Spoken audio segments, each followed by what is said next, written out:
What's going on, guys? Aero here, and welcome back to another video. Now in today's video, I want to talk to you guys about Pokemon Brilliant Diamond and Shining Pearl, as it looks like today a lot of news outlets and media people got to have a hands-on preview with the game and learn a couple of things about it. So we've got some articles and information here, and I basically read through all of them and kind of took out the biggest points that I figured I would talk about with you guys in this video. Now real quick before we get started, I just want to let you guys know that I'm recently partnered with Best Buy, so I will have links below in the description to Pokemon Brilliant Diamond and Shining Pearl, as well as the double pack. If you guys click those links and then order from there, you can really support the channel. And Best Buy is amazing because you'll actually get the game on launch day with free shipping. You don't have to pay for like an extra membership plan, like you have to have Amazon Prime to get the games day one from them. But if you guys order from Best Buy, you'll get the games day one, and you'll even get the pre-order bonuses like having the special Manaphy egg inside of BDSP, so definitely consider clicking from those links in the description because you can really support the channel and help me out.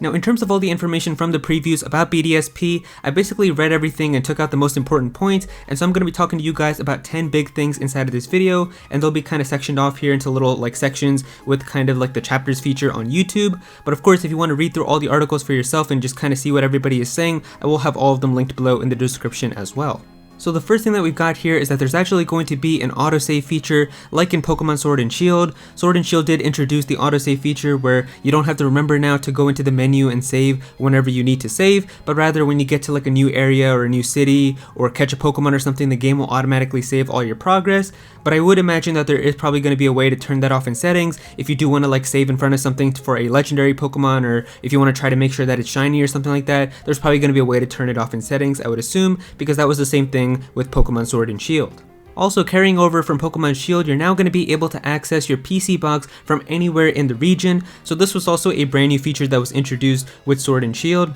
And basically now with this feature, you don't have to worry about going to like a Pokemon Center whenever you want to deposit some Pokemon or withdraw some Pokemon or look at like the nature and stats of like a brand new Pokemon that you might have just caught, but rather you can just access all of your Pokemon whenever you want from wherever you are. So it's a nice quality of life feature, and especially if you're like looking for something specifically in terms of like a nature or trying to find a specific type of Pokemon, or just want to kind of train like a lot of Pokemon or something like that without having to constantly go back to a Pokemon Center and swap out your party. It's nice that you're going to have that feature to swap out Pokemon wherever you want to go. The next thing here is about the Poketch. So you still have that smartwatch from the original Pokemon Diamond and Pearl games. It was actually kind of surprising to see that in the last trailer, that the Poketch is still going to be inside of these remakes. And a cool thing about the Poketch now is that 8 gems are basically going to be tied to it, so you don't have to worry about teaching like a B-Barrel, Cut, and Strength, and Rock Smash, and all those moves, but rather you're just going to have an app on your phone or on your Poketch that you're going to be able to use whenever you want. So whenever you see like a tree or something in the way, you're going to be able to cut it down whenever you want. So that's a nice quality of life feature that you have. So it makes sense that 8 gems now are really kind of just gone from all mainline Pokemon games. Now in the trailer, when they did show the Poketch, it kind of looked a little bit weird because it's just kind of in the corner of the screen and it doesn't really look that natural, but there is a way that they talked about in this preview where you can just kind of hide it from showing up on your screen. So if you do want to have just like the normal gameplay and not have like a PNG of the Poketch in the corner, you don't have to worry about that. So I know some people were kind of worried about that taking up a little bit of space and just looking a little awkward, so you don't have to worry about that. Now this next one here is a big one, and I've definitely been seeing some mixed reactions about it online, and this involves the EXP Share. So of course in the original Pokemon Diamond and Pearl games, the EXP Share was an item that you could give to one Pokemon and they could get some extra EXP if you wanted to level them up. But ever since Generation 6, we've had the EXP Share kind of go to the entire party, but with Pokemon Sword and Shield, we actually had EXP Share become a forced option where you weren't able to turn it off, and every single Pokemon always just got EXP whenever you defeated a Pokemon or caught a Pokemon. And it looks like that feature is still going to be inside of Pokemon Brilliant Diamond and Shining Pearl, but rather implemented like Sword and Shield where you don't have the option to turn it off.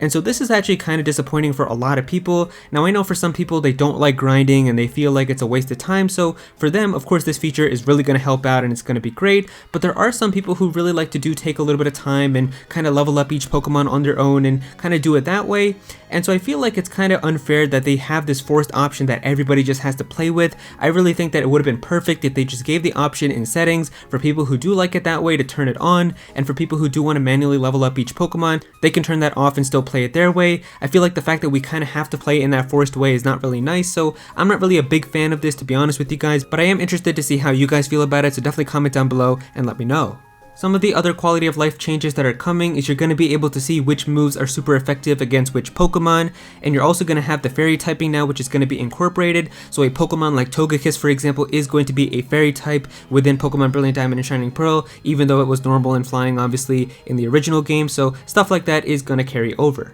Now, according to the articles about the previews, it looks like that the levels are going to be exactly the same as the original Diamond and Pearl, so if you were expecting the game to get a little bit easier, or if you're expecting it to get harder, it's basically going to be exactly what the original Diamond and Pearl was. So if you imagine, like, I think the first gym leader, Rourke, had like a level 14 Cranidos as his strongest Pokemon, it's basically going to be exactly the same way, so expect the same levels for all of the bosses and all of the major trainers, and even probably all the wild Pokemon and all the trainer battles that are in the overworld as well. Now, another interesting change that people have been talking about is they've actually brought back single-use TMs, which is actually kind of interesting because if you guys know, after Generation 5 onward, you were basically able to use a TM for as many times as you want, and even all of the remakes that have come after that, like Pokemon Omega Ruby and Alpha Sapphire and Pokemon Let's Go Pikachu and Eevee, all of the TMs in those games can be used whenever you want also, but it looks like with Pokemon Brilliant Diamond and Shining Pearl, they're going back to having a limited number of TMs, so basically now you're only going to be able to use Earthquake once if you have the TM for it, and apparently they're saying that you're still going to be able to find them elsewhere, but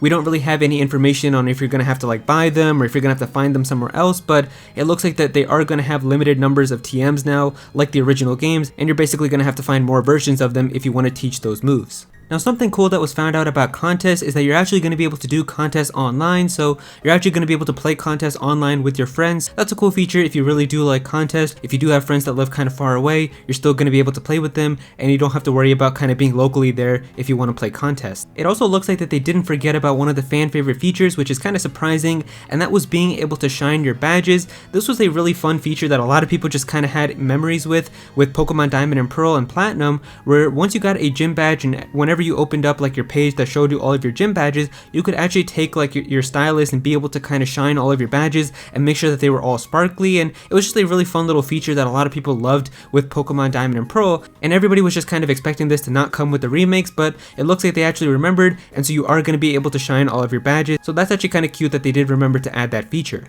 And finally, the last thing here is that the Nintendo rep apparently did say that there's still more unannounced information that they have with Pokemon Brilliant Diamond and Shining Pearl, which is going to be coming before launch. Now, I don't know exactly what this could mean. He could just be talking about more trailers for stuff that we already know about because of the original games, or maybe we do still have some brand new information with like never before seen stuff that's still going to be inside of these games. Hopefully that does turn out to be the case because I really do want to see something kind of very exciting and brand new with these games that makes me really excited for them. If they can really show me something very exciting with BDSP, then I'll definitely be very looking forward to it, but for right now they kind of just look like pretty standard games to me. And so yeah, there you go guys, that's pretty much all the information that we have right now from the previews of Pokemon Brilliant Diamond and Shining Pearl. If you guys enjoyed this video, then definitely be sure to click that like button and also comment down below and let me know how you guys feel about this. How do you guys feel about all of these changes? Definitely be sure to comment down below and let me know. If you're new to this channel, then please be sure to subscribe. I'm definitely going to have some more Pokemon content in the future, so definitely be sure to subscribe so you don't miss out on that. Click on that bell to become a part of the notification squad.